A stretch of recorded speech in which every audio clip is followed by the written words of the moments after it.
on game. Talking about the beauty and the struggle and the pain. Speaking on adversities and gain along the way. Showing real love and uplifting names. On game, let me put you on game.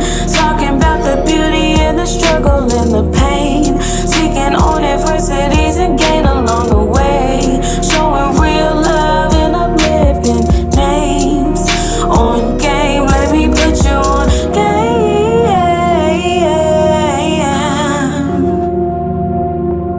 Let me put you on game.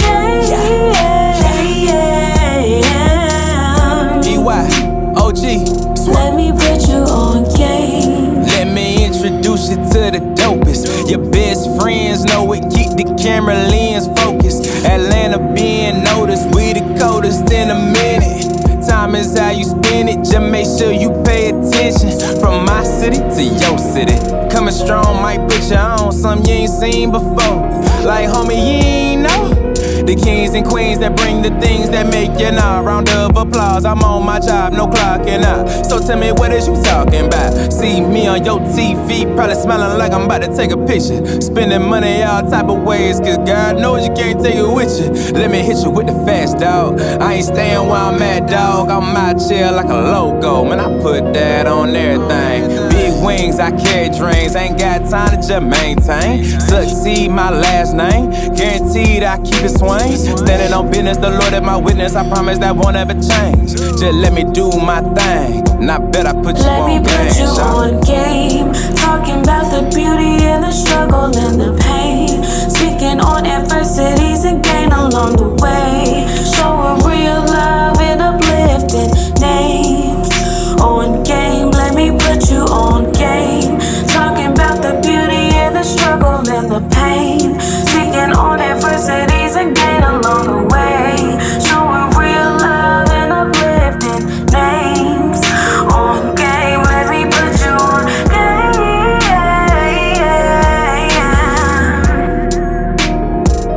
Let me put you on game.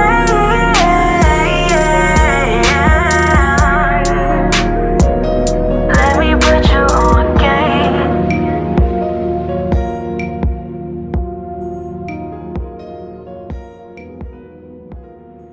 How you doing? How you doing, man? We're back with another episode of Put You On Game. Man, I have another special guest with me. She's a businesswoman, a creative director. I got that girl, MARKIA. Hey. Yeah, I said it right there. Yeah, you said it right. You said it right. How you doing? How you doing today, man? I'm doing good. How are you? I'm doing pretty good, man. It's Friday. We out here lit, you know what I'm saying? It's Friday for sure. Yes. What you got going on today? Nothing really. I'm gonna go back home. Actually, I might go visit one of my friends. She live out this way a little bit, not so far from here. So I think we'll do that. And if we, get out and about, you never know where the city go. Absolutely. So, what are some of your goals you hope to accomplish in 2024? Some of my goals I want to accomplish in 2024. Mm-hmm. I want to be more disciplined. Mm-hmm. Big one. Yeah, it's a big one. But I do want to be more disciplined. I think that right now in this journey of my life, I don't think I'm gonna get anywhere unless I'm disciplined. Mm-hmm. Like, I watch a lot of people and a lot of successful business owners and stuff like that. Cause before we even start this podcast, yes, I'm a creative director, but I'm really a businesswoman. I've had a legal business since I was 18 in college. I used to do lashes, but I'm looking at a lot of successful business owners, and they're very disciplined with their life. So I want to be more disciplined. I want to live a little more, because I literally I just got out of grad school last May. Okay. So it's been really, thank you. But it's been really school, business, I got to make this money, I got to do this, I got to do that. Yes. At this point, I just want to be present in my life and I want to live. I think those are my two goals that I have right now. And I want to have more investments. Yeah, so. I love that. I love everything you said. Thank you. Because everything applies to me, you said, discipline. Okay, so when it comes to discipline, what do you feel like are the key components that you're not really disciplined on? I be on my phone all the time. I will sit and scroll through TikTok. Who you talking? Who you telling? Because TikTok funny. Okay. I ain't gonna lie, TikTok is funny. TikTok interesting. I be listening to the news. I like watching the little crime videos. I be finding new shows. You know, sometimes the episode come on, then you find another episode. So now I don't watch the whole episode on TikTok. Right. But I be on my phone all the time, and I need to stop it unless I'm making some money on my phone. Okay. So I also want to start creating more content. And yesterday I really had a talk with myself, and I was like, you know what, I said, and I planned out my business goals, and I planned out what I need to do. I want to start producing more content because even though I'm a business person, I'm real private about my life. Like, me too. I am. Me too. I'm me real too. Private. Keep going. Keep going. This is different from me. Cause even with my first business, I did actually, I done made wigs before. I done I had a jewelry business with my close sister that did really well. And now, I mean, I was doing lashes. I did lashes all throughout college and undergrad. That's really what I moved up here for. And that's not what's happening right now. But, and then now I have a creative direction agency that I am kind of building yet expanding at the same time. But like, discipline, that's key. And I feel like I be on my phone scrolling all the time, and I'm private about my life. And now, like, content rules everything. But my thing is, right now, I don't see myself stopping my day to get content. Right now, I'm getting it because I know I need it. But like, you know how people just be out, you know, with their friends, they might set their phone up. I don't think about stuff like that. So, or me even just sharing, like, you know how some people share, like, what they do as far as their business or what they done got, stuff like that. Like, to this day, I mean, I feel like I've been very successful for my age. And I ain't got no top of the line car, but I got a nice car. And to this day, like, people don't know what kind of car I got. So, like, from that type of thing when it comes to privacy, I don't like that. And I still don't plan on doing it as far as, like, showing assets and stuff that I have. But at least giving people a insight of, like, the emotion that's going on. I gotta start doing it. Okay. In some kind of way. But I gotta figure out how to do it without, like, having people in my business. Because people just know, like, oh, this MARKIA, like, she got a business, like, she doing good for herself. But, like, people from back home and stuff. But, like, as far as what I got, where I live, where I stay, And so that's... It's crazy how you say that. It's hard for me. It's crazy how you say that because I just have this conversation. I love my podcast, man. I love the people I get on here because every time I be like feeling some type of way or like just going through something with that, I guess always comes up here and talk about the same shit that I'm currently dealing with. Because it's not... So it's crazy how you say that. Yeah, because it's not just you. Like, this... But the thing is, and at one point I used to say, like, with my lash business, I did content a little bit. But because when I went to a PWI, so I went to a all-white school for college. And then I was doing lashes, but at the time I started doing lashes in 2018. Right. So how y'all see lashes popping now? Didn't nobody know about lashes besides the girls that was getting them done. So like, who was used to it, the girls that was willing to pay for it. I ain't gonna lie to white people, like, but that's what I was surrounded by. And then I had like the preppy black girls that would come to get their lashes done. People didn't know about that. Everybody wasn't doing lashes. So I was the only one doing lashes on my campus, almost in the city. I went to school in Knoxville, so nobody was doing lashes, and my business grew. And clientele, I didn't have to, like, I feel like I didn't have to work as hard for clientele because it was only me. And so, like, I didn't have to go out and put flyers out. I didn't have to create videos on social media to get clients. Clients just came because it was word of mouth. That business was mainly word of mouth. So I do a girl lashes on campus. Oh, who did your lashes? Now I got almost nearly a good bit of girls in the black community coming to me. Some of the white girls, and then with the white girls, they go tell their mama, their sister. So now I'm doing the whole family lashes. And I didn't have to do all this, but this is a different area. This is a different time. This is a different season in my life. And I have to actually, I just got to change. Like, business is changing. So if you don't keep up with the trends, then you're going to get left back in 2018. So that's what I got to kind of like talk to myself about when it comes to privacy and content. Okay, so let's talk about. Man, you said so much shit. We didn't listen to that. Okay, so let's talk. Let's take it back. I'm gonna get to y'all last in a minute. Let's take it back to you're a private person, and I was just having this conversation with somebody the other day, right? And I was like, for me, I share so much of my life, like my personal stories, stuff I went through, family stories on my podcast, like certain stuff that's like important and dear to me. I keep to myself. You know what I'm saying? Like I don't want certain people to know everything. You know what I'm saying? Right. Because I feel like I give so much of myself already. You know what I'm saying? Yeah. I do. Yeah. If you y'all know, you listen to podcasts, y'all know a lot of my stories that I talk about. And I feel like certain shit that I feel like is important to me, I keep that shit to myself. You know what I'm saying? Because I feel like the world doesn't need to know everything. They don't. And that's the thing. That's where you got to figure out what your line is. Like, you got to figure out where you draw the line at. Because some of the things that you just said right then and there, I believe that in this season of my life, God is calling me to be vulnerable. So some of the stuff I got to share, like, even right now, people don't know that I went to, first of all, when I was doing lashes, I was having it. I was having it. Moved here, didn't have no job, didn't have no clientele. Before I graduated, I probably had I had some money in my account.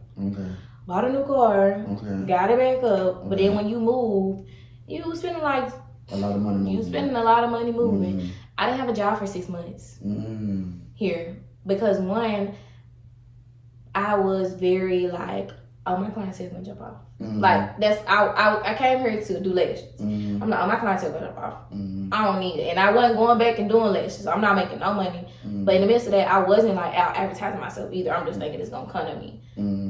I went to zero, literally zero. But now that I'm like in creative direction and I do a little bit of marketing too. I just don't advertise it because my main service is like being a creative director and whatever I decide to produce this year. But I mean, God gave me it all back, but like people don't see that. When you lose it all, you gotta give it back. Like it's not just peaches and cream for anybody. Like, it's hard. We in a recession. Exactly. Jobs ain't hiring. So yeah. So let's talk about that. From how did you get into doing eyelashes, and why did you end up stopping doing eyelashes? Okay, so I got into doing lashes. It's really crazy. It wasn't even crazy. It was just I never thought I'd do it. My mama. This is like I was going into my sophomore year of college. So I mind you, I'm like a freshman. We had this little program where you could be like a summer RA. It paid really well. So I'm doing that, and my mom used to get her lashes done. And she was like, this girl that do my lashes, the lady that taught her having a class. So I took the class, and I think the class was $750. I think my daddy split it with me. And so I took the class. And I don't know, after I took the class, it was just like, all right, gone. So then I took the class, did my mama lashes, I did my god sister lashes, and then I did a $50 back to school special. Mind you, if you was to look at my work, you could barely even tell them girls had lashes on. But you could, but you couldn't.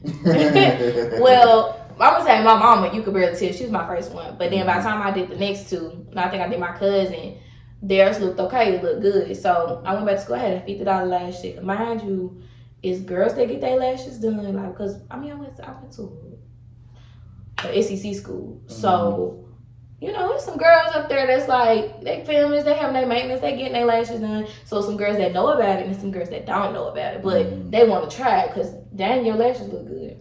So I did a $50 back to school sale. When I say I had everybody in and out of my little college apartment.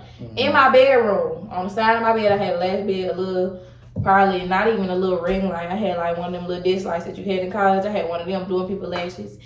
And then I went up from like 50, 75, 95 because I learned how to do the different ones. And then I got to a point where I was charging $100 per set and $100 up. So it just kind of grew. And then I just became known as the girl who did lashes, and I got better. And then I actually cared about my craft. Like, I'm a person, anything that I do it 100%. Right. So my lashes look good. And then also too, like, I'm focusing on, you know, making sure your lashes are healthy. Like, now, people hearing me say I do lashes, they probably thinking that I do the crazy lashes that y'all see. No. And no shade to no girl that do that because they was mad at me for a little minute because I had said something on TikTok and it kind of went viral a little bit. But it looked good. Like the lashes looked really natural. So girls kept coming to me. I got a suite while I was in college. Like business was doing really well.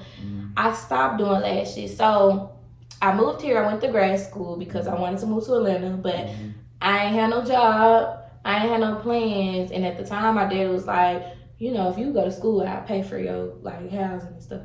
So I'm thinking he did it for a semester. He did it for a semester, then it got real. Because, you know, my dad is also an entrepreneur. So that's really why I am the way I am. But, so yeah, I went to grad school. I was like, I want to, you know, I got my master's in business administration with a concentration in marketing. I'm like, I want to learn marketing so I can learn how to, you know, decide. I was like, I want to learn marketing so I can learn how to better my lash business or whatever. And that's what I was there for. I worked in the salon suite here. But right now, I'm like on this walk with God where he's telling me what to do. And so that's really why I stopped. I ain't gonna lie. I never thought I would stop. I thought that because I had a successful lash business for about 4 years before I moved up here. Year 5, it got tough, but I was still pushing. I still wanted to do that. And even when I stopped doing lashes, I was working at a spa in Smyrna, in Smyrna, and I actually was like, I seen, you know De'Ara, right?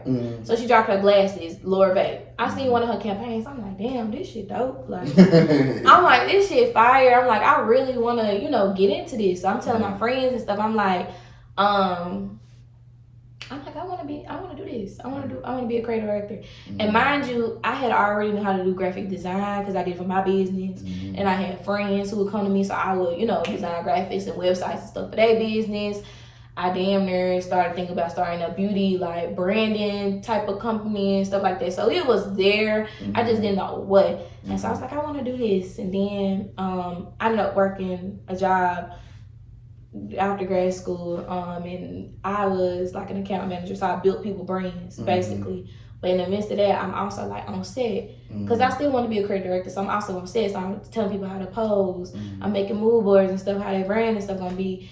And then I had a friend that I worked with there, and she wanted to do a brand campaign. And I was like, you know, let me create a director. So we did that. I did that in November. I don't know if you've seen it. That was the Christmas one I had did.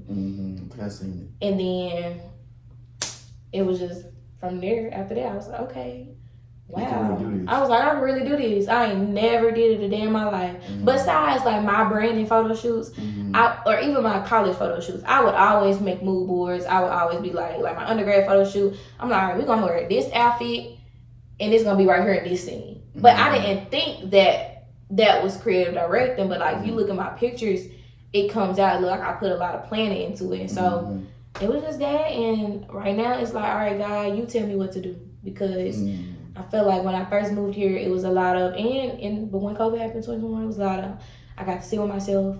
I spent a lot of time with God. I felt like God was building me from the inside out first. And so I started learning, like, I can't do life without God. So, like, now I ask before I move and I do stuff. And then whatever he tells me to do, I do it. And it be hard, but I do it. So that's kind of how I got into it and why I quit. Oh, so you feel like when you came down here, so did you also have a relationship with God, or you just like recently started? I had a relationship with God, but it wasn't deep how it is now. Right. Like my granddad is a preacher, my grandmama is a preacher. I grew up in a church. My other grandmama always had us in church. I used to be like one of the dancers in church and stuff. I always had a relationship with God, but it wasn't like my personal connection. It was like, I know this is God. I know this is the person who I trust and has, control of my life. But I didn't know it was like, you ask, you shall receive type of thing. Right. But if you're obedient and you're faithful and you do the things that you're supposed to do. Absolutely. So I didn't know it was like that until I sat and I was like, I don't even know what made me do that. And I couldn't even tell you the talks or anything that I had with God. I think it was the going to ground zero. And I'm a person granted, my dad's an entrepreneur. I'm always be straight regardless of my dad. But my daddy is a type like, I'm not finna just give it to you. Mm-hmm. Like, you gonna have to work for it, but I'm gonna help you if you struggling. Mm-hmm. Like, you ain't gonna never hit rock bottom, but it's not gonna be no, all right, I just supplying your lifestyle. When you a kid, yeah. When you grown, nah, you decided to make this move, you decided to do all this, it's on you. So it was that instant. I'm very independent because you gotta mind you, in college, I'm making, as a lash tech, I'm making like 2 bands a week, doing lashes and going to school and having an internship and a part-time job. So I'm used to like having control of my life. Yeah, I'm used to that. And going to zero was like, I got to a point where it was like, all right, well, my bills paid, I got food in the house. If I gotta sit down, I gotta sit down. But it got to a point to where it's like, all right, guys, like, I don't want to do this too much longer. So what is it that I need to do to get out of it? And that was giving up control of trying to say, oh, I'm gonna be a lash artist, or oh, I'm gonna go to corporate and get a job, pay all my bills off so I can fund my business. It meant letting go of both of them and just going with the flow. Interesting. It's crazy, but hey. Interesting. Yeah. I like that. No. Yeah. So what have been some of your early trials and tribulations so far? They're right there, not having control and not having, well, I ain't gonna say it now, but at the time, like, not having what I'm used to having. So that was hard. And I say now, like, just not worrying about my finances and stuff like that, which I'm good, because I'm the type of person, like, I still work, I still got a job, okay? Still got a job. The business money, see, I don't look at it, I don't touch it, it's not there unless it pertains to the business. So it's like it's not even there, honestly, in my mind. So like with my work money, I use that to fund my business and fund my lifestyle. And it may not be where I want it to be. So I worry sometimes when I shouldn't. When I really shouldn't, because gotta take care of it. Like, it's crazy. I just had an invoice today. So it's just like, gotta take care of things without you worrying when you give up complete control. So I say giving up complete control. And the other one would be not trying to be everything to everybody. Because I'm a caring person. My undergrad degree is in social work. I wanted to go to school to help people. And when I moved here and I never really went through anything. Like, you know, my parents always took care of everything. So when I moved and I started like going through stuff and experiencing life on my own, I couldn't be there and be that to everybody, because I'm the type of person, I show empathy, and I'm the type of person that like take on other people's problems. Like, you hurting, I'm hurting. So I had to learn how to control that. I had to learn how to, like, you know, pray for you, be there for you, but not let what you're going through affect me and what I got going through. So them would be like the 2 hardest things. Now I'm looking at them, it's hard, but it's, I like that, how you said, most important, not letting what other people got going on affect you. You see, because that's what I also learned too, is that we have to stop being so deeply invested in other people's business, whether it's friends and family, because reason being is because people are going to do what they want to do regardless of what you say. And no matter how much love you have for that person, no matter how much respect and how much you do this, a person's going to do what they want to do. What they want to do, they're going to do it. And and if you don't understand, like you said, not understand that boundary, it'll affect you. It can really affect you, because you be like, damn, how you don't see that? You know what I'm saying? And I would say too, like, that's why I didn't go into social work. Cause like I was working, like I went to like my high school. I went to an inner city school. Like, even though I always had everything, like, so basically, just to have a inside look on my life. My dad and my family and them are like street people, but my dad's like one of them street niggas that made it out, so his kids don't have to go through that. So my family is still like that, but I didn't have to go through that. So I still went to like an inner city school. So my goal was to become a social worker so I can go back and help inner city kids who don't have a support system. Because my family is very supportive, and I had friends who didn't have a supportive, you know, family like I did. And so, like you said, I used to take on other people's problems. You know, I wanted to go back and help kids. But even I used to work at an inner city school in Knoxville when I was in undergrad. I didn't realize how much that take a toll on me, because I mean, we had one instance where it was a school shooting. I wasn't there, but I think I had just left the school. But I worked down the street at the community center, cause like that was always my life. So I worked down the street at the community center, and I think just like seeing the police flash by, like hearing what happened, that was a lot for me. And I was like, I don't know if I can deal with kids and stuff struggles like that without getting emotional. So I decided to like take a step back on that. But I do want to start my own nonprofit, and I think that's where my social work gonna come into later on. But just not right now. I gotta get some money to help people. So gotta get some damn money. Yeah. So what's something you learned about yourself during this journey? Something I learned about myself during this journey. That's a good one. I don't know. I think that I'm gonna be okay no matter what. I'm gonna say that. I ain't learned nothing new specifically, but I think I'm gonna be okay no matter what, just because like I said, God gonna handle anything. And I'm the type of person like, we gotta get this money by tomorrow, and you're just gonna be okay. So okay, so you have a hustler mentality. I do. Correct. So where does that hustler mentality come from for you? That definitely comes from my dad. Like my dad, like I said, he was one of them. But also, you know, he has a business. So he's had a cleaning company since I was like, he done had a cleaning company for years. Like I remember like me and my siblings going to my dad's buildings, cleaning his buildings with him. Okay. So it definitely come from him. He is one like, and he got his associate's degree too in electrician, but whatever it is. But he just that wasn't him though. He don't like nobody to tell him nothing. And it definitely comes from my dad, like as far as like he's taught me a lot. I'm really a daddy's girl. I live with my dad the majority of my life. But like growing up, money management, the hustle mentality, it all come from him. Literally. Shout out, you know, shout out Pops, man. Yeah.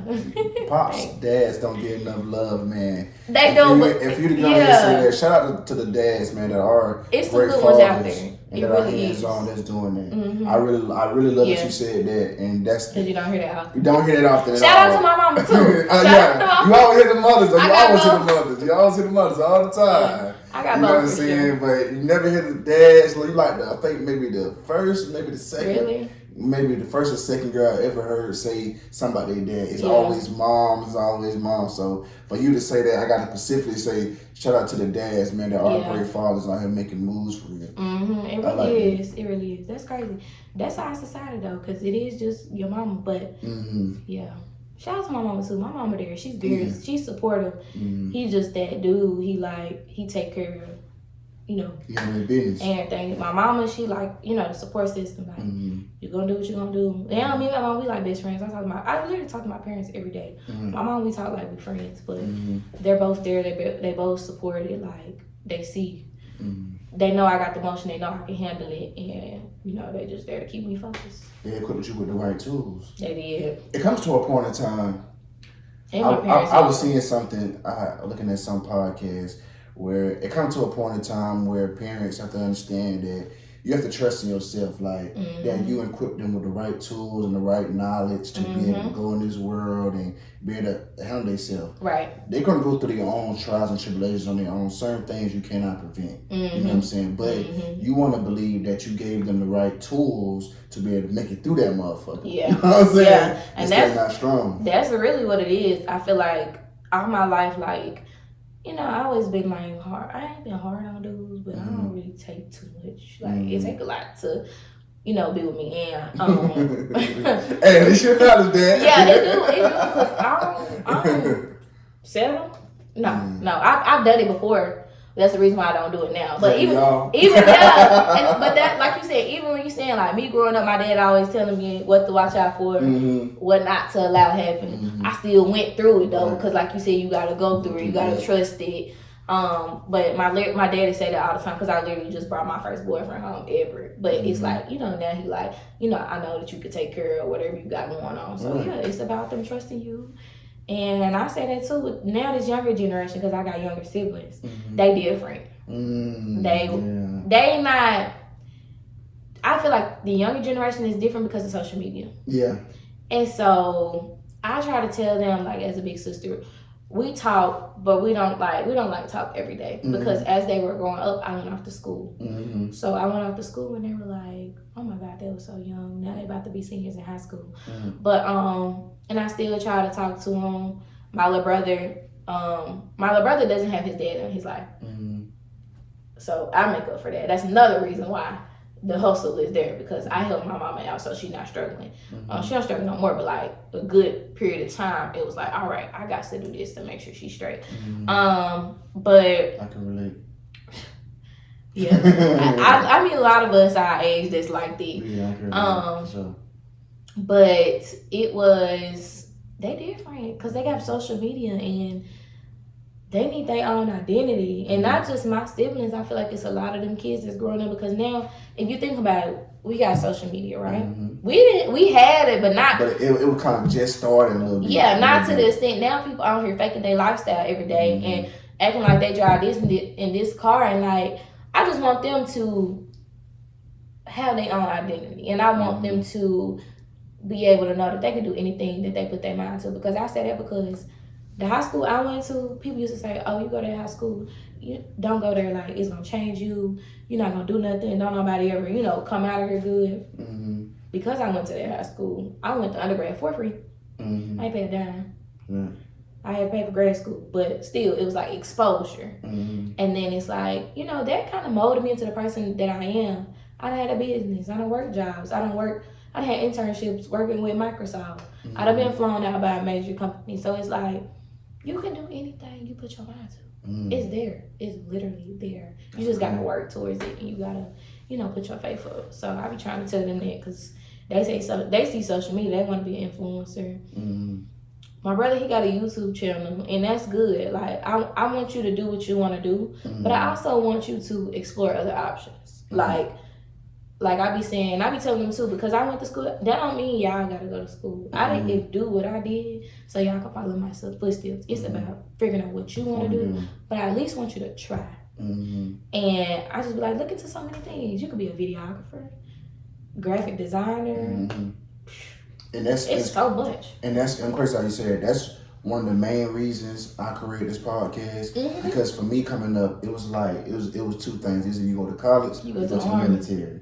It's them two things. If you want a regular job, you was considered a failure, and you weren't doing shit. My mama still say this. My brother don't go to school. He don't gotta go to the military. And that's what I'm saying. So I create this platform, let people know it's multiple ways to succeed in life. It is multiple ways. You don't have to just take those two options, the traditional routes. I always say, like, and it's not easy though. I am gonna say that it is not easy. It's not. And I think that generation too, they give up easily. Yes. They give up too easily. Because people don't have no patience. I was just talking about this. I was on my friend podcast the other day. Shout out Ella. I was on a podcast the other day. We were just talking about patience. Understand that success doesn't happen overnight. So you got to be patient. You got to just. For me, slow motion is better than no motion. Yes, because you still working towards a goal every day. Every day. You did something. So as long as I'm growing, I'm fine with that. Yeah, but social media. But nothing to social media, because there's people out here making their money on social media.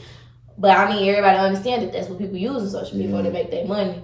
It's a facade. It's a facade. And I realized that because the last company I worked for, it was like like we build people personal brands.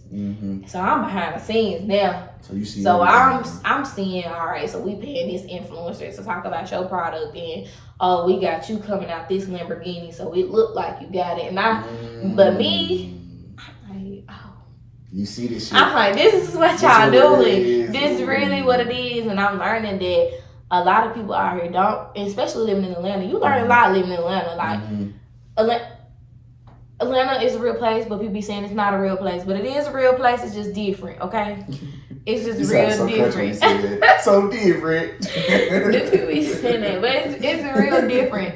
I don't know. It's different. So I was peeping. I'm like, oh, okay. But I think with me and what I had going on, I didn't want to be like that though. Like, that's why I don't show what I got. I don't want y'all to like me because of what I got. I want y'all to like me because of the favor that I got over life and who I am. Like, that's literally it. Absolutely. So what kind of advice can you give the other career directors? One, I would say, if you're like looking to get into it, just start producing your own stuff. If you're not getting bookings for stuff, start producing your own stuff. I recently just did a passion project with a videographer. His name is Tim. He's really good, and we did a passion project, and it's for a brand that I know that I could potentially pitch to. So like, create your own projects, even if nobody's giving you the opportunity. You just got to show people what you have. Start building your portfolio. What was the last one? Go to networking networking. This is for any business owner. Go to networking events, for sure, and like, meet people, talk to people. Like, that's really how you gonna get to where you want to be. It's really about who you know. And I've learned that in business, and I've learned that in trying to get a regular job. It's about who you know. So put yourself out there if you really want it.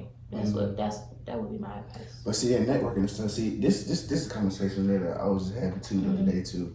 When it comes to networking, okay, for me, I don't really like people like that. I'm sorry to say, it's funny to say that because I interview people all the time, but I really don't like people like that. So for me, it's more so, it's just like, I really like being in my own bubble. You know what I'm saying? So when it comes to like putting myself out there, that's the thing that I'm still currently struggling with. You just gotta do it. Putting myself out there. You just gotta do it. I just feel corny. You know, it just feels a little corny to me. Maybe I'm in my own head, but it just feel corny a little bit. You just gotta do it. See, it's different with y'all girls, because especially the pretty ones. Y'all can go to people and people will listen to you just because, you know, it's just because. But a guy, we try to talk. It's more so like. But you gotta put it into this perspective. You going to a networking event, right? To network. Right. Other people going too. You ain't going just to sit around and stand there and be there. You want to network. So that would be willing, open to talk. But it literally just always just starts with like a conversation. I kind of learned this in sales. I used to work at Journeys when I was like 16 and up. You compliment them on something. Oh, I like your shirt. Oh, that's what's up. I got it from such a. Oh, for real, I've been wanting to shop there. So what do? Boom. And then it just like go there. And then sometimes you just have to build up enough courage to just start talking to people. Like, I know I just recently went to my friend, Janai. She had like her first event. And so I'm there to help her, but also I need to be there networking because you never know who might be in the room. And so for a moment, I watched myself just sit back. But before it was over, I just went up to everybody and I was just like, I want to make sure I get your Instagram because, I want to let you know I'm a creative director. Even just like that. I wanted to make sure I follow everybody, get people contacts, keep in touch, show them my work. Oh, okay, I love that, And then from there, it's just that. So, it ain't gotta be no real conversation if that's what you're there for. But what I gotta learn how to start being is more personable. Because I don't like to talk to people either. I'm strictly straight to the point. I'm like, that's like a character trait of mine. What is it about? Business. But I need to learn how to be personable to people and don't just go straight to the point. Like, girl, warm it up a little bit. So, yeah. Absolutely. So what's one thing you know now you wish you knew before you became a career director? One thing I wish I knew now.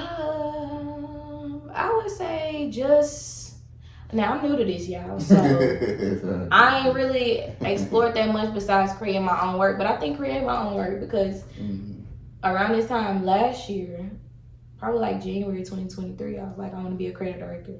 Didn't know how to do it. Mind you, I did, but I didn't, think about it. Actually, I would say take opportunities that aren't paid.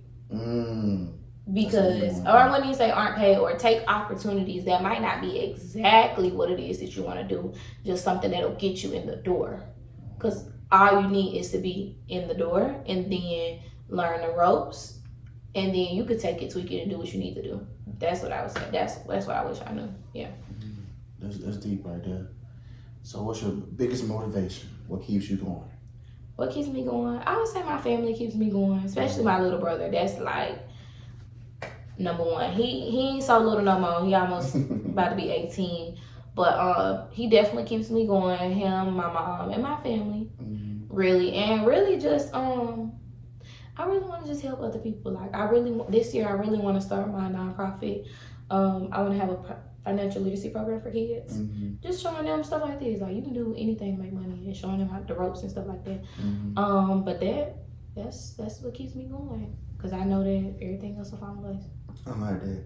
What's something you haven't done that you're still hoping to accomplish? What I haven't done, I want to get into real estate. That's interesting. I want to get into real estate. I can really see you doing real estate too. I can see it's in the works. I don't want to be no realtor though. You don't? No. So what do you want to do then? I want to have an investment property. My dad does that as well. So, but I want to, it's in the works, but it's just not time. Because I told you, it's about what God wanted me to do at the time. He provided me the resources, but it's not time, because I can tell I started working on it this month, and I can tell that God has been slowing me down on it, because he knows that what I'm about to do with it, it'll probably take care of like my financial worries, but I need to get over that. So I can tell that he's slowing me down when it comes to that. So I need to focus on what's in front of me right now, and then when he's ready for me to pursue that, I will pursue it. So yeah. So what's the biggest misconception of you? Biggest misconception? That I'm bougie. You do a little bougie though. And I'm an AKA, so people think I'm bougie just off the strength of. They just think I can see that though. I can though. But it be like, even growing up, like I told you, my dad, he was one of them. So like I go to innocent school.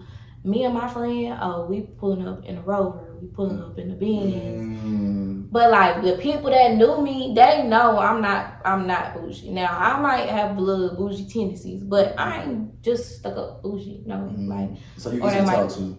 Yes, I'm easy to talk to, but I just don't talk to everybody because I don't trust everybody. So I gotta get to know you first. Me too. Before I gotta, like, I'm the type, like, if I would have never seen you before, let's say we met through a mutual friend, oh, hey, how you doing?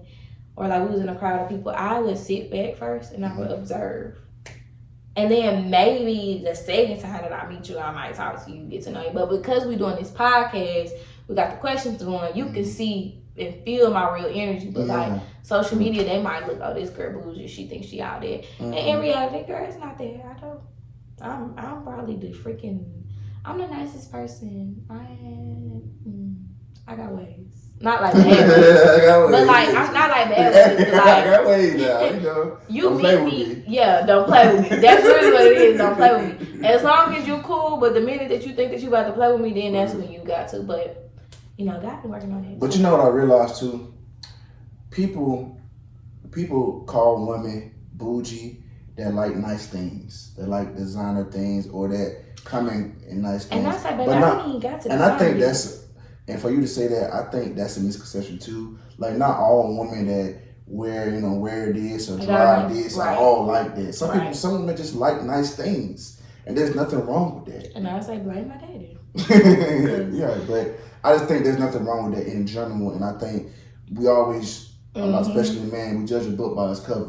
So if we see you coming in and this with that, we like, damn, you know what I'm saying? I ain't gonna say nothing to us. And I also think too, like, even probably from like people back home who don't know me, because like I ain't gonna lie, it's people that know me that were able to talk. Even when I was younger, I didn't really talk to people like that unless she was my close friends. I've never had no big set of friends. It was always me and like 2 to 3 other girls that I grew up with. So a lot of people don't know me for real. They know of me, and I say that all the time. People like, such as no, I know of them. I don't know them.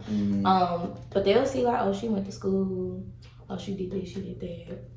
It ain't that I think that I'm better than nobody or I'm bougie or nothing.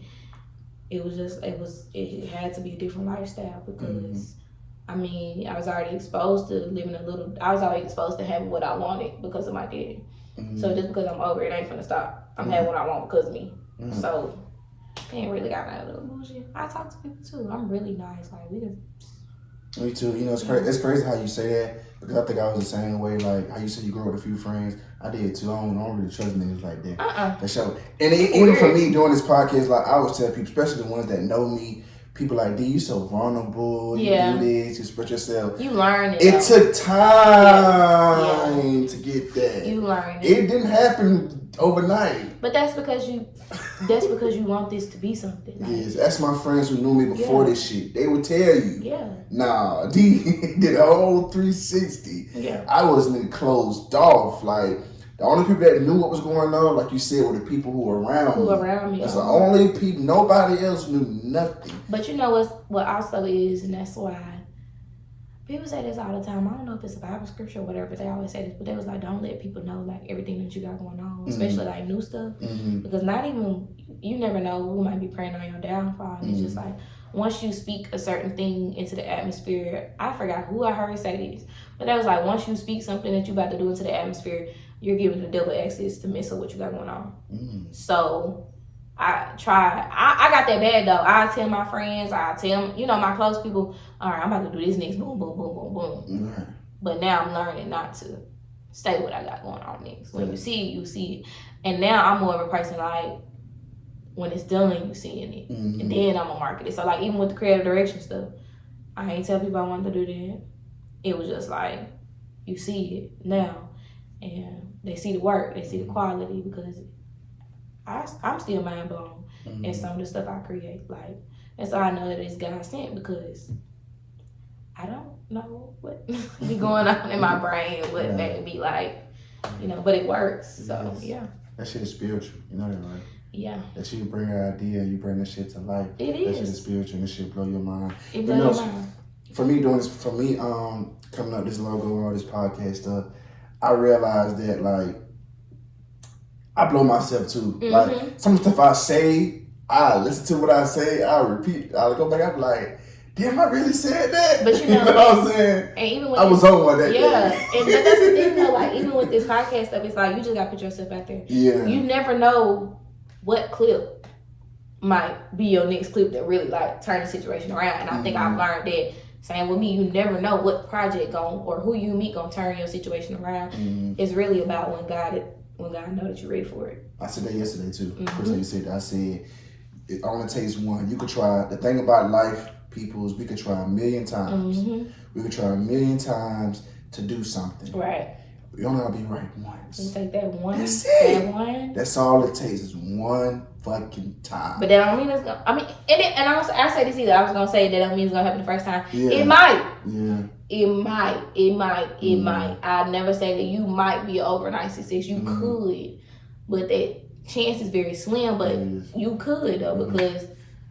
I'm just saying that one time, like for it to like go, like one video can go viral, and the rest of them, even the what's his name, Shannon, is it Shannon Sharpe? Because I don't watch football. I don't know. Sharpe, But even when they were saying before that, but they said like after the Cat Williams interview, his life changed. It changed, and then all his views after that. Me and my boyfriend was even looking at that, like the views before Cat Williams.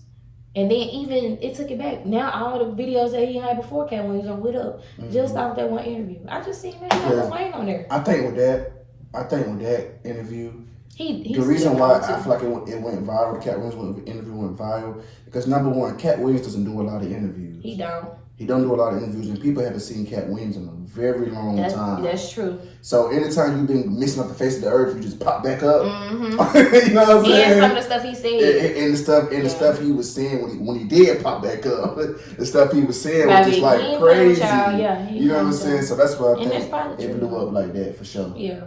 You know, because I feel like he could have went on anybody else's platform. I feel like he would have done the same thing for that person. Yeah. Because there wasn't nothing like Shannon Sharpe was really asking that was like, because Cat Williams, he just was saying that shit. Yeah. Like, he just was just talking. But even in terms of that, like, why he choose Shannon Sharpe? Like, what made him? Because he said that all the comedians that came, Ricky Smile that was on there, they said some shit about him, or they said some stuff that wasn't true.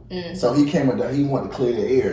This is what really happened. Yeah. So that's what and you could tell that he actually listened and heard the whole podcast. Yeah. Because he came back and said verbatim what those folks actually said. I love what Sammy the Entertainer said, Ricky Smiley said. That's why he came up there, because he said, I want to come up here on the same platform they did. Yeah.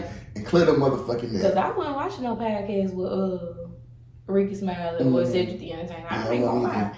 I was watching Cat Williams. Yeah, I did too. I still don't look at Shannon Sharpe. I do some of them. Some of them depends. Because they be long, and here's the thing, and Shannon Sharpe, like, whether he know it or not, it can seem a little gossip, a little messy in the questions she asks. I don't think Shannon Sharpe is like trying to be like messy or trying to be gossip. I don't think it's intentions. It's to be that.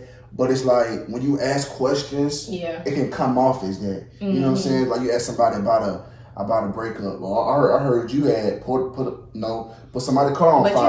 You know what I'm saying? Your response to that is going to be like a bad response. Right. You see? So you can ask articulate questions and still get a messy thing. You know what I'm saying? That's slick. You slick shit. That's true. But that's why I make sure, like, when I ask questions, like, I don't chase, like, the trends. I don't chase, like, I'm not a chatty patty ass nigga. You know what I'm saying? That's so what I don't do that. Apart, though. Yeah, I don't do that chatty patty shit. Like, on here, we talk about some real shit. Yeah. Life shit. You know what I'm saying? Shit niggas can relate to. Because life.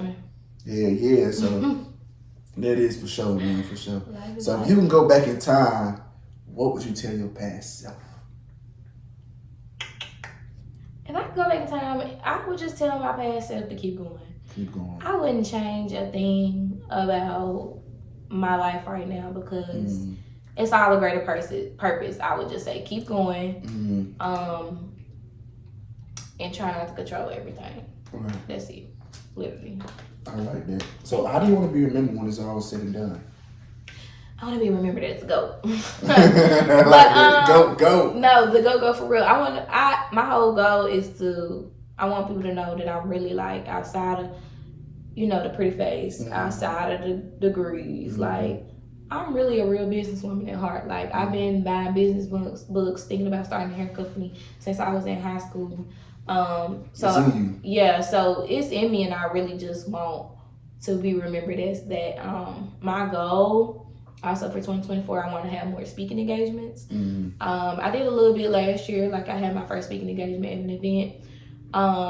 But I think now it's time to go global with it. As much as I didn't want to, God is telling me that, it's time to step out of your comfort zone. It's time to step out of my comfort zone. And that's been the hardest part. So you don't like speaking like that? You don't like doing No, that? I like doing it. Okay. It's just, like I said, making myself vulnerable so people can hear my story more, to want me to speak, or just sharing more things, and I'm still navigating how I'm gonna do that, because I believe there's a way that you can still keep your life private and still share what you got going on. Absolutely, and I tell people that all the time. You just gotta figure out what it is. Yeah, you can pick and choose what you want to share and not share, and that's okay. Exactly. That's okay. Yeah. I like that. That's deep right there. And you speak about being vulnerable. Here's the thing that I like about this podcast, because I can always tell when a person likes to be vulnerable or the person doesn't like to be vulnerable. Yeah. I can like? It's like a vibe. It's an energy. You think I like to be vulnerable? Not really. Oh. Not really. I have to think about like what it is I want to talk about. Here's the thing. I pay attention to a lot of stuff. I'm very detail oriented. So when you say things and how you speak and how you talk and that just how you have a few friends, stuff like that, people like that, you're not a vulnerable person like that. Yeah. No. 9 out of 10, a person that has a very small circle is a person that don't like to be vulnerable. But but that small circle though, I almost got all the same friends that I grew up with. Like, that's good. My best friend, we've been friends since we've been 8 years old. That's good. My sister, she my friend, but I call her my sister. We've been friends since my 9th grade year of high school. Her cousin, like even though we don't talk that much, I still consider her as my friend. My college friends, same college friends.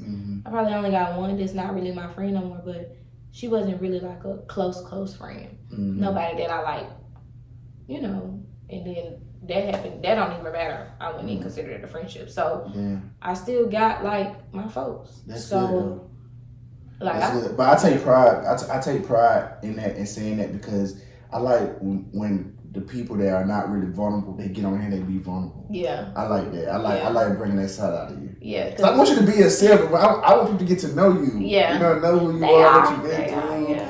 And stuff like that, so people can get a better understanding of you in general. Because sometimes, like you said, you got these things that people judge you, but they don't know your struggle. They don't know how you became who you became. So it's always important to know that. So I always try to get to the nitty gritty. You know what I'm saying? So it's good. I appreciate you coming up here, definitely opening up, man, for yourself. So definitely appreciate that. Where do you see yourself in the next 5 years? I'm gonna say this. I just want to be happy and I want to have a peaceful life. I don't want to, business is gonna be business. I'm gonna be successful regardless. But I'm trying not to make my life all about business. I just want to have a peaceful life. Hopefully, I got a little family by then. But I want to live a little bit first. I did good 3 years. Yeah, and I want to, be able to be in a position where I could do more for my city, like, because I feel like we don't got that many people that make it, and then the people that do make it, they don't go back and do nothing. So you want to be one of the ones that go back and actually make it? Yeah, because why not? I fuck with that. Why not? That's real. Like, That's real. yeah. Man, we're going to get out here with quick hitters, man. Favorite thing to do? Oh, sleep. Sleep. Dream car? Oh, it is a G-Wagon. A G-Wagon. Yeah. Okay. Dream vacation? Dream vacation? I ain't really travel much, so. You want to travel? I do. That's gonna be a next year goal. Dang. Well, you may not know. I wouldn't even say it's a dream vacation because I can access it, but somewhere on the beach. I like the beach. I like the beach. I don't really got a specific place yet. I ain't really just looking and staring at places. I don't know. If you had a song that describes you or your life, what would that song be? A song? Moneybagg Yo, Rookie of the Year. Moneybagg Yo, Rookie of the Year. You gotta go listen to it. Okay. Yeah. Gonna I love me some bag. Okay, then. So how you feel it? What's your take, man, on all this rap beef was going on? Kendrick, Future, Drake. I don't really You like Drake? I like them all. Oh, you like them all? Yeah. I don't listen to Kendrick like that, but he did go hard on that song. Though. He did. So he did. I can't even lie to him. I can't even lie. He went a little hard. And I think J. Cole went hard too. But I think, okay, I do know a little bit about the J. Cole and Kendrick and how he apologized for like doing that. But here's my thing.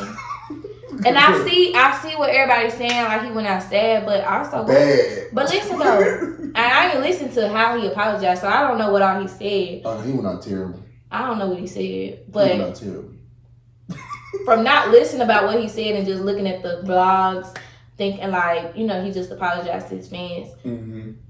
I took it as he apologized for stepping out of character because y'all already know that he don't do none of that. So why did he even stoop down to that man level to come back and disrespect him when that's not who he is? That's how I took it. Now, I ain't listened to the apology, but that's just what I thought because I don't be deep into it. So I don't know. I feel like it was giving J. Cole was a changed man, and this man, I said a little rap about him, and he done did it again. He was like, now why the fuck I do that? Okay. That's what. Here's the main issue. Because I don't need nobody beefing. This why people are mad at Cole. Okay. For the apology and everything else. Because the last 3 years Cole has been on a tear, especially features. He's been like Cole's really been going bananas lately, last couple years. And you talking about how you the best and how nobody want to smoke with you, how you Muhammad Ali and I'm great in the big three, we the big three, but I'm better than all you niggas. You talking all that type of shit. But was it directed at anybody or he was just talking the shit and putting it out there? Okay, so think about this. You're in line. It's me, you, and your friend, right? We the top three. And I get on the song with you, your song. And I say, yeah, we the big three, but right now, I feel like Muhammad Ali, which is, people know Muhammad Ali the greatest boxer to ever live, right? So I'm saying I'm the greatest. I'm better than all you niggas. But we all hard, but I'm better than all you niggas. But this is my thing too. You see what I'm saying? My thing is, and this is how I might think, what if the shit was just a hard bar? Like what if that shit was just hard? That's interesting. I never thought about that. What if it was just hard? Like, and what if he ain't even fucking thinking of it like that? Like, but he been saying a lot how he's the best for a long time. And baby, I don't even be. So I knew in me when I first heard that song, I knew Kendrick was going to respond to that. And Kendrick did. I know he was because I would have responded to that. I'm surprised Drake put that out knowing he said that on the song. He said, "Nigga, fuck the bitch." Because to me, I would have felt disrespectful, but you just told me that you you really shitting on me on my own song. Like, yeah, nigga, we I'm that, gonna have to go we back to that, that nigga, but nigga, I'm him among him. I'm above all you niggas. Like, yeah, that's the thing. That's why people are mad at J. Cole, because J. Cole has been talking shit like he's the best. Like, can nobody fuck with him? So when somebody shoot at you, shot, you wanted to apologize. And every time, let me tell you something. he do that. It makes me mad. Every time I hear that song, I get more mad, because it's the fact, no, because I get more mad because the fact that he apologized. Yeah. Like, this nigga went at you. These niggas talking out their necks. Like, when he came off, He did. He came at both of you. He did. And you apologized. It just seemed like some real pussy shit, because it's just like, I don't understand why you felt the need to apologize. Because at the end of the day, there's no real beef there. This is hip hop. They got no real issue. Kendrick, you said you was king. You linked up with a nigga I don't rock with. Because Kendrick been shooting at Drake for a long time. So you linked up with a guy I don't really rock with like that. And now, okay, I see what you're doing. So you know what I'm going to do? I'm going to get on the song with this guy who everybody know Future and Drake ain't rocking with each other no more. Wow. And I'm gonna come at you. Yeah. I'm gonna come at you. That's a petty king. That's petty. Because nobody knew Kendrick was gonna be on that goddamn song. That's true, because when I seen Kendrick Lamar, I'm like, damn. And heard what he said, I was surprised. Yeah, he went crazy. I mean, I don't really know. I can have different takes on it, because. But no, your take, that was a real interesting take that you said maybe it was just a bar. I don't think nobody never thought about it like that. Because it could be. Because, I mean, at the end of the day, all they just want to be hard. Like the harder their songs are, the more people gonna listen to them and gonna relate to them. So maybe like I'm just saying some shit that people gonna relate to and fuck with. But also too, like, I think from the apology standpoint, still, and the old me, and I'm gonna say this for real, the old me would have been like, yeah, that's pussy. Yeah, for sure. Because you been talking all this shit, now you coming at you and then you apologize. Yeah. But I'm sorry, man. I'm the sorry, newly me, not even like the sorry. I mean, it depends on what he's like. You know, we've been talking about God, so it depends on what his spiritual walk might be. He said spirit.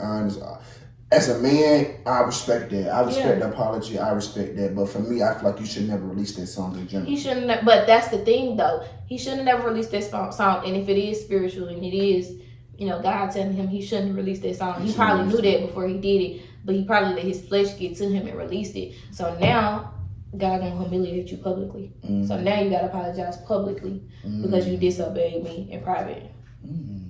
So I like that. That's just because that's the walk that I'm on. That's I know God can do some stuff like that. That's deep. It's crazy. I don't know how I know and why I feel like that, and that's probably what it is. So now people think he pussy, but in reality, he like my shit. I don't care. Nigga still pussy. He like y'all think I'm pussy, but me and him, we here, so I can't even. But J. Cole should. I feel like J. Cole still know that was a hard.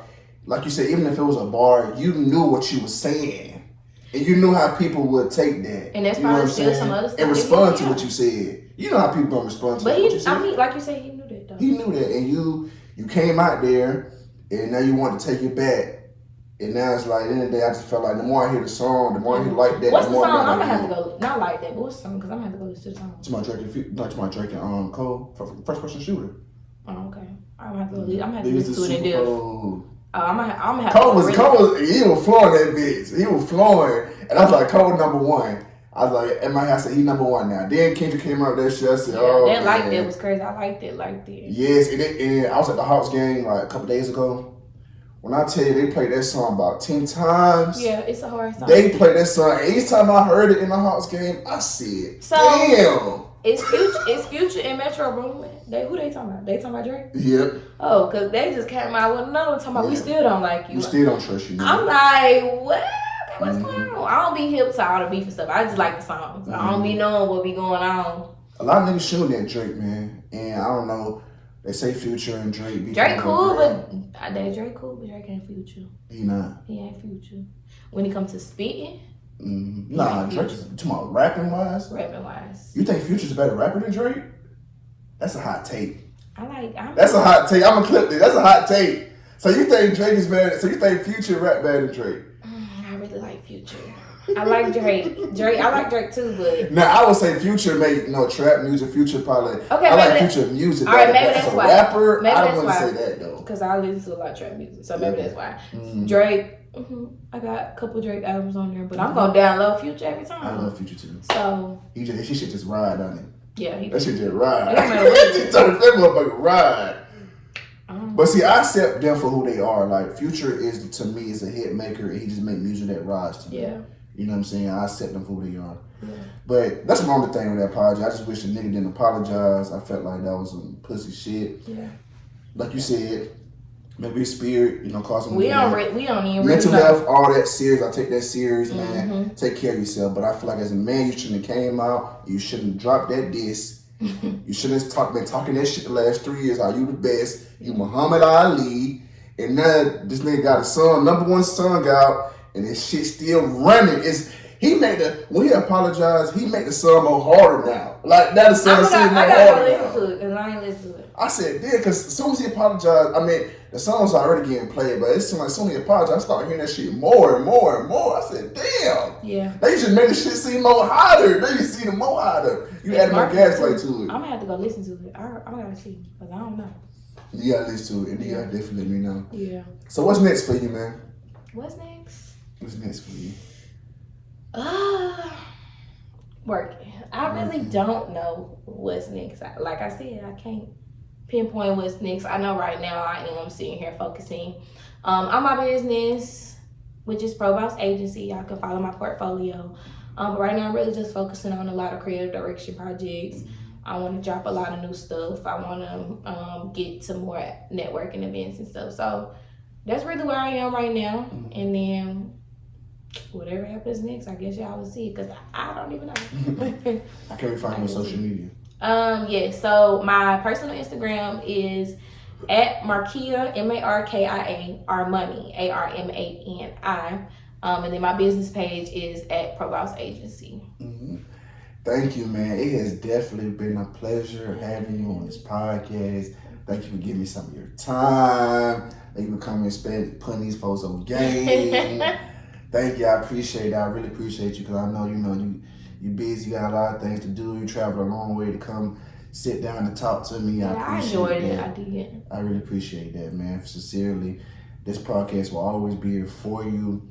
I created this podcast for upcoming entrepreneurs and entertainers, because nowadays people don't care about you once you reach a certain status. Right. I like to show people that anybody can teach you something. It's beauty in the journey. And sometimes people only focus on the main celebrities. They don't realize it's people in the city every day that's making moves. Right. They got a story to tell. They can inspire you and motivate you. And maybe their story may be relatable, some may not be, but everybody's story is different. Right. And so I definitely appreciate you coming. And like I said, you can always come up here. Anything you want to promote, anything you got to come out, anything. If you just want to come back, sit down, have a conversation with me, you can do that too. Yeah.